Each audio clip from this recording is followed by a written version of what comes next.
Natalie Holzer tak hadiri pengajian Rizky Febian, hanya ada Atsam. Natalie Holzer tak hadir dalam pengajian Rizky Febian jelang menikah dengan Mahalini pada tanggal 10 Mei tahun 2024. Acara pengajian digelar di rumah komedian Sule di kawasan Tambun, Bekasi, Rabu, tanggal 8 Mei tahun 2024. Pada pengajian hari ini, seluruh keluarga Sule hadir termasuk si bungsu, Atsam Adriansyah Sutisna. Ketidakhadiran Natalie Holzer dan Mahalini dikonfirmasi oleh Diki Chandra selaku kerabat dekat. Di dalam semua komplet, Mahalini enggak ada, karena ini pengajian keluarga, katanya di kawasan Tambun, Bekasi, Rabu, tanggal 8 Mei tahun 2024. Mahalini menyusul untuk proses yang lain.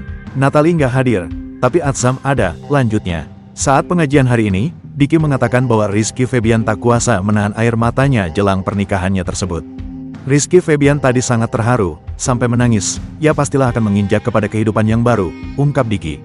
Selain itu pada pengajian hari ini, Rizky Febian juga menolak untuk diliput awak media.